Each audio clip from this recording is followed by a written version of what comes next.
I've got two holsters here. Both of these are IWB. Both of these are molded from a single piece of Kydex. Both of these are made in America, and yet one of them is $80 and the other is $20. Can you spot the difference?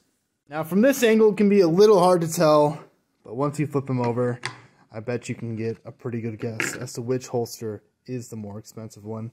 Yeah, this one is a Vetter Light Tuck, excellent holster, a great mid-tier Kydex holster. This one is an in the waistband holster from Whole Guns. And as you start to look at them a little bit closer, you can see the difference in quality. The Vetter absolutely has more options for changing the angle, changing the height. It has a metal clip, although in Whole Guns' defense, you can pay an additional $5, I believe, and upgrade the plastic clip to a metal one. But the real difference for me is in the comfort, and they achieve that on the Vetter by burnishing, rounding off all the edges. And it makes a huge difference up against your skin when all of these edges are nice and soft, and there's no sharp spots, there's no hot spots. This is a much more comfortable holster in the belt than this one. However, with a little bit of time, and a little bit of sandpaper, you can do the exact same treatment to this holster as you can the Vetter. If you take a look at the back of this Vetter Light Tuck, you can notice that there are multiple mounting holes for the clip to change the ride height, as there is a milled slot here to change the angle of cant on the belt.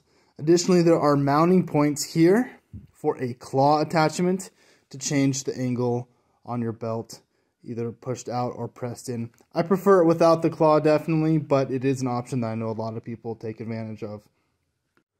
Looking at the Whole Guns holster, you can see that there are some slots and adjustability for both ride height and slight cant. However, here's the real issue with this holster, and that is if you have the holster set for a lower ride height, and let me show you what I mean here, it is going to impede your ability to get a belt through this loop. So if you adjust this down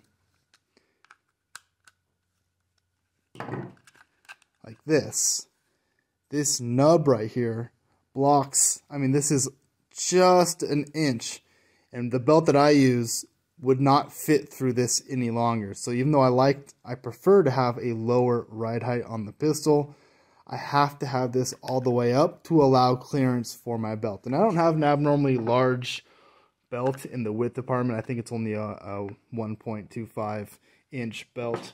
In fact, here it is. I just use a simple, I believe it's a core. It's got the little ratcheting strap. And when it's in here, it fits just fine. However, if you were to adjust that, it can no longer snap and get a full retention on that belt. Here you can get a better picture of what I was talking about. With the Whole Guns holster, I'm essentially locked into this orientation. As soon as I try and change the ride height or the cant, I lose the ability for this clip to secure onto the belt. With the Vetter, it's not an issue. I can change it to any orientation allowable with the holster, and it's still going to clip onto the belt, seeing as it's an independent piece. Now, when comparing retention between the two holsters, there is the caveat that they are obviously for two different guns. So any differences in retention could be a discrepancy between the design of the actual pistol itself and not that of the holster. With that said, the holster on the left is for the Ruger LCP Max.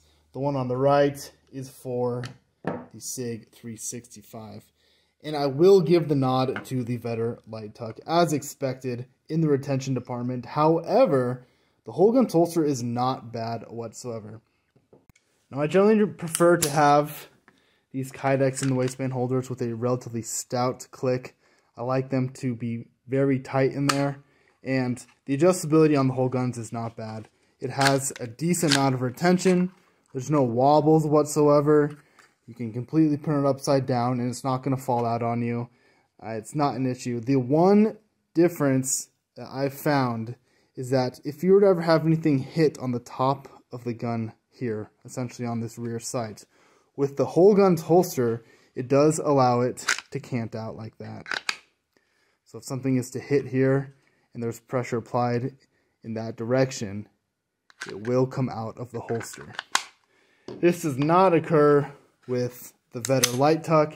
Again, is that just because there's a difference in quality, or is there a difference in the way the guns are shaped? But you can't cant the gun out. No matter how much pressure you have on this front sight, you cannot get it to twist out. Additionally, this plate comes up here, which would stop anything from grabbing these front sights and ripping out. You lack that same protection on the whole gun's holster here.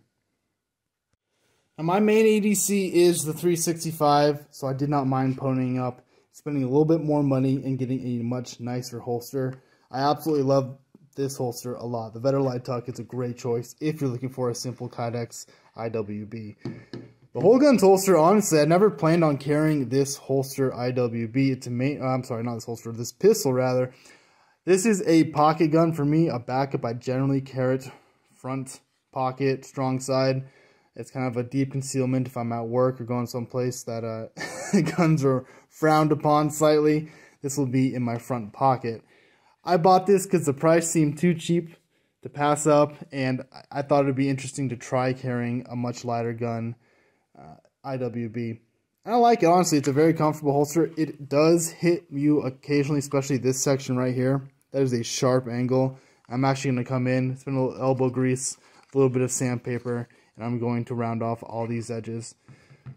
With that said, I think this is an excellent value for your money, but I don't think that this holster is overpriced for what you get. The attention to detail, it's ready to go right out of the pocket. The level of retention is right on par with what I expect for a nicer holster.